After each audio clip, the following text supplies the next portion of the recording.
bagaimana dia memegang komitmen terhadap panggilan dan pilihan hidupnya, dan komitmennya itu dia hidupi.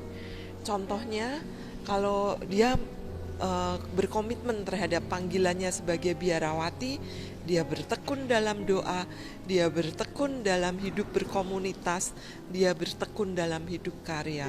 Beliau sungguh-sungguh setia dan bertekun sampai akhir hayat.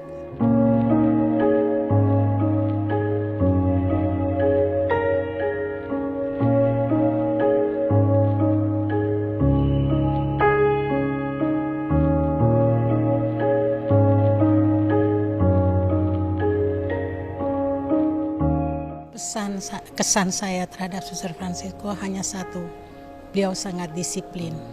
Kita dididik untuk tahu apa itu disiplin, dan kita juga dididik untuk selalu bersifat melayani, tidak egois, dan selalu kata-kata yang diucapkan selalu kepada kami adalah be yourself. Beliau tuh sosok yang sangat menginspirasi banyak perempuan untuk menjadi perempuan yang tangguh, ya, tidak mudah mengeluh, berani untuk berkreasi dan mencari solusi. Walaupun beliau sangat tegas, ya, tidak bisa dipatahkan ketegasannya, tapi sekarang kita yang sudah merasakan pendidikan dari beliau itu sadar bahwa itu menjadi bekal yang berharga ketika kita memasuki dunia di selepas sekolah.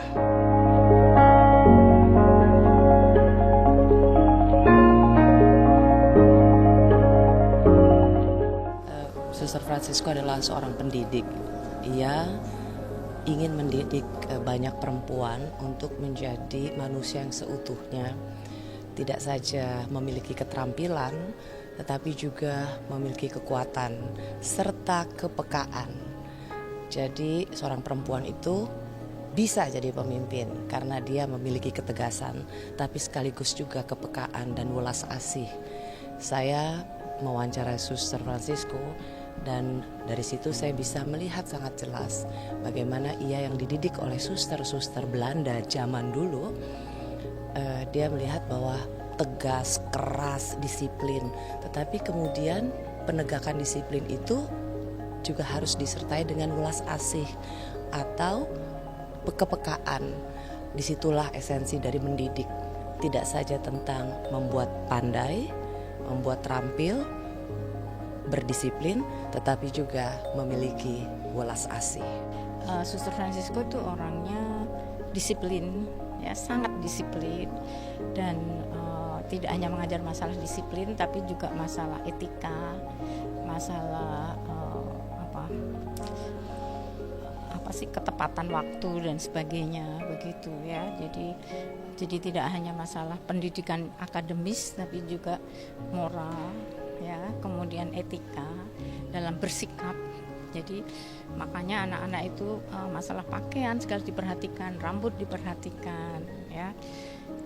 Memberikan surat itu aja kalau suratnya lecek harus diperbaiki, ya.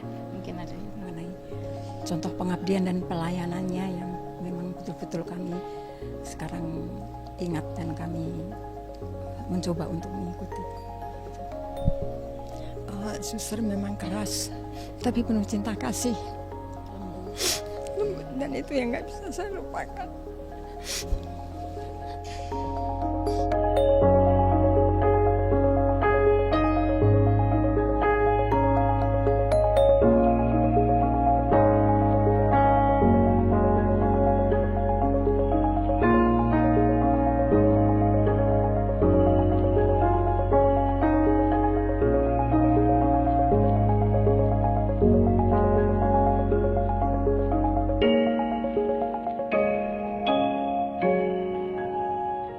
Dia selalu memperhatikan kesejahteraan setiap guru, ya. Jadi untuk pertama kalinya Suster Fransisco waktu pada angkatan kami itu memberikan pinjaman rumah untuk semua guru, mulai dari yang paling tua sampai kemudian makin lama makin yang 5 tahun akhirnya mendapatkan, kami masing-masing bisa mendapatkan rumah. Itu yang betul-betul kami tidak bisa melupakan, bisa punya tempat tinggal di Jakarta ini. Gitu. Oh iya, kesejahteraan secara apa, nggak hanya material tapi juga moral, karena kita setiap tahun ada retret ya, itu jadi diisi rohaninya. Kemudian juga piknik sudah hampir ke seluruh Indonesia ya, ke Sumatera, ke Sulawesi, ke Labuan Bajo, ke luar negeri juga, supaya kita tidak minder dengan murid-murid.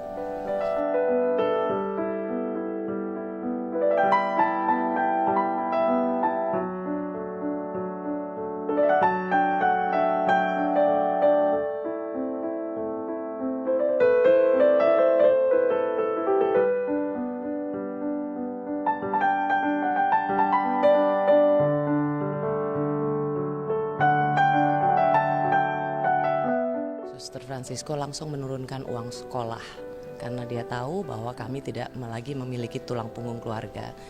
Dan banyak sekali saya mendapat pengalaman, kesaksian dari para orang tua di sini, bagaimana ketika anak mereka atau keluarga tidak memiliki uang lebih untuk menyekolahkan anak mereka, itu Suster Francisco mengatakan tidak usah dipikirkan soal uang sekolah, seberapapun yang kalian bisa. Ini membuktikan bahwa ada keadilan. Siapa yang bisa membayar lebih, bayarlah lebih, supaya dari keluarga mampu yang tidak mampu juga bisa bersekolah di Santa Ursula. Dan pengalaman soal kepemimpinan itu luar biasa saya dapatkan dari Suster Francisco. Dan Suster Francisco mengajarkan saya, kami semua anak Ursula itu pintar saja tidak cukup, tetapi juga harus berguna, bergaul. Kami mengalami satu pengalaman yang cukup mengesankan waktu itu tahun 73 itu kami berpiknik ke Pulau Bali. Waktu itu ya kita naik kereta api ya. Lalu saya memakai celana panjang saya tersangkut, sobek. Suster suruh saya berdiri dan dia jahit sambil berdiri celana saya itu karena dia merasa kamu kan perempuan harus tidak boleh berpakaian sembarangan. Saya sangat kehilangan sekali sosok kepemimpinan yang saat ini mungkin sulit untuk dicari tandingannya. Tapi saya berharap bahwa generasi penerus dari terutama alumni ini bisa membawa sifat-sifat atau kebaikan-kebaikan yang sudah diteladani oleh Suster Francisco dan mereka menjadi orang-orang yang mampu membuat perubahan di masyarakat.